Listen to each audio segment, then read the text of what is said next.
Bismillahirrahmanirrahim. Assalamualaikum warahmatullahi wabarakatuh. Inilah highlight inti dari video kali ini. Allahumma sholli ala sayyidina Muhammad. Alhamdulillahirabbil alamin. Assalamualaikum warahmatullahi wabarakatuh. Bismillahirrahmanirrahim. Mari kita mulai. Seperti biasanya saya akan menyampaikan dulu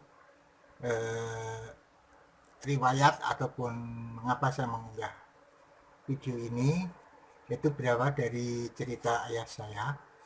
Ayah saya dulu bersama kami tinggal di Yogyakarta, di mana lingkungan itu masih terbilang keraton lama Mataram. Ya. Ketika itu ayah sering pulang malam, jadi di atas jam 12.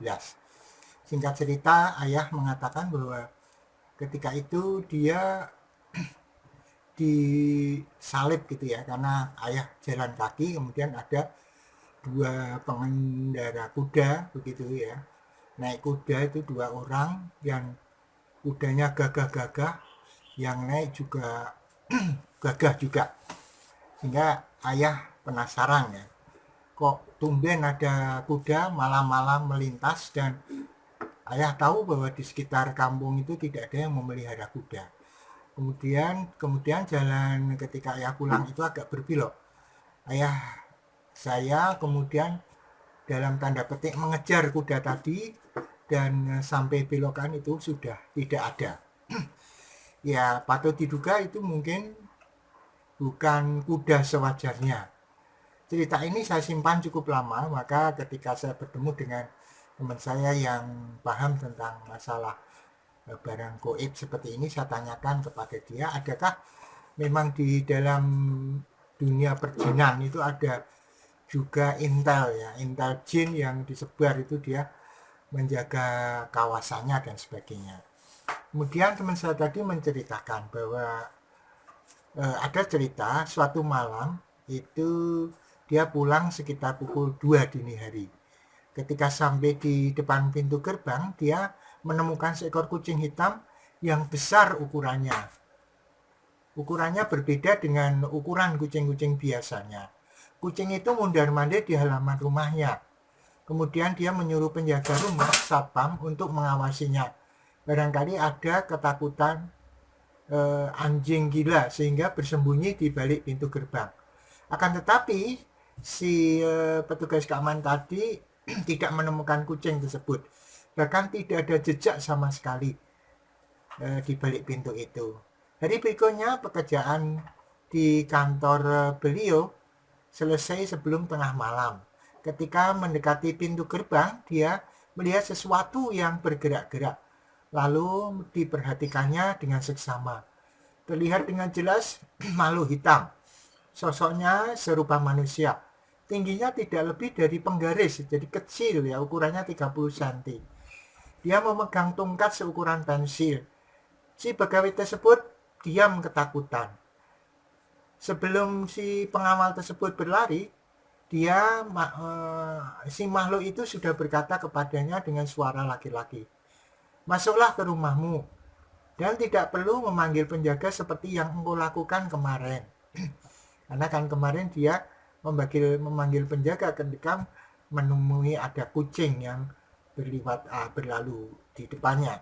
Maka orang tadi, laki-laki tadi bilang, "Sekarang kamu masuk ke rumah, jangan bilang sama satpam, sama security-nya. Bukankah antara aku dan kau tidak ada sesuatu pun?" Maksudnya satu sama lain sudah paham. Si pegawai tadi, mantan saya tadi, malah bertambah ketakutan. Akan tetapi dengan langkah yang gemetar, maaf. Ya, akan tetapi dengan langkah yang gemetar dia beranjak dari pintu gerbang tersebut. Dan sampai di tangga, dia cepat-cepat naik, ingin segera sampai di kamarnya yang ada di lantai 3. Jadi dia tinggal di atas sendiri ya, di lantai 3. Maka dia bergegas karena ditemui orang yang tidak dikenal tadi berpesan seperti itu.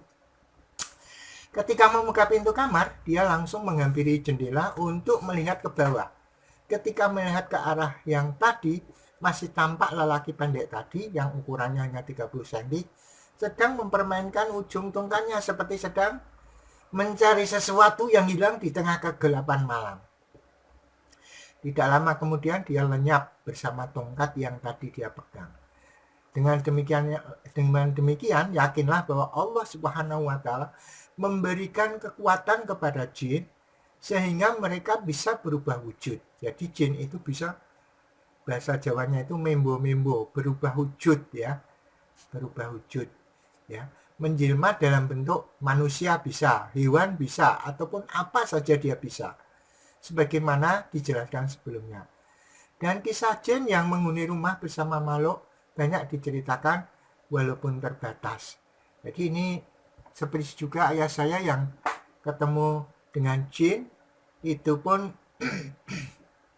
juga sering ternyata beberapa tetangga itu juga sering menemui seperti itu. Ya, termasuk di rumah saya itu juga sering kali kalau malam hari itu terdengar suara seperti orang melangkah, jelek jelek jelek jelek gitu. Ketika istri mendengar ketakutan dan dia menanyakan apa itu, saya bilang itu bangsanya tikus yang sedang main-main di atas atap, tapi dia tidak begitu percaya. Tapi memang itulah bangsa jin itu, karena dia juga perlu media untuk tempat tinggal ya, bukan media untuk masuk, tetapi dia bisa menjelma apa saja. Maka dia kadang-kadang kalau kita tidak siap itu kadang-kadang ya kemudian merasa takut. Maka jangan lupa ketika ada gangguan, mereka itu bermaksud apa? Memberi salam atau bersahabat dengan kita. Tapi bahasa kita itu menakut-nakuti. Maka kalau Anda ketakutan, seperti yang sudah dijelaskan sebelumnya, bacalah ta'awudz a'udzubillahi minasyaitonirrajim atau bismillahirrahmanirrahim, basmalah, atau paling lengkap dengan ayat kursi, Allahu la ilaha illa huwal hayyul qayyum. Tentu saja diawali dengan bismillah dulu. Bismillahirrahmanirrahim. Allahu la ilaha illa huwal hayyul qayyum, la ta'khudhuhu sinatun wa la naum, lahu ma fis samawati wa ma fil ard, man dzalladzi yashfa'u indahu illa bi'idznih, ya'lamu ma baina aydihim wa ma khalfahum wa la yuhituna bi syai'in min ilmihi illa bima syaa' wasi'a kursiyyuhu samawati wal arda wa la ya'uduhu hifdzuhuma wa huwal aliyyul azim. Syukur wala ya'uduhu yang ayat terakhir diulangi 3 kali. Wala ya'uduhu hifdzuhuma wa huwal aliyyul azim. Wala ya'uduhu hifdzuhuma wa huwal aliyyul azim. Ya. Mudah-mudahan jin tadi kemudian biasanya akan pergi, paling tidak seperti itu. Ya, saya kira itu jadi kesimpulannya memang jin pengawal itu bisa saja ada, karena jin itu bisa menjelma menjadi apa saja, dan itu semua bahasa kita adalah menggoda kita. Kita jangan sampai terjerumus dan jangan sampai kemudian takut dengan jin. Takutlah kepada Allah. Allahu Akbar ya. Baik, jadi unggahan ini saya tujukan adalah untuk membunuh lupa saya. Saya berusaha memanfaatkan waktu yang ada saya untuk kegunaan waktu yang biar bermanfaat bagi orang lain. Khairun nas anfa'uhum linnas, itu yang saya kejar. Sebaik-baik manusia adalah yang berguna bagi orang lain. Kemudian saya juga ingin meninggalkan jejak digital di mana ketika saya sudah meninggal masih bisa dinikmati apa yang saya sampaikan, mudah-mudahan bermanfaat. Kemudian saya juga bertujuan untuk meningkatkan keimanan dan ketakwaan.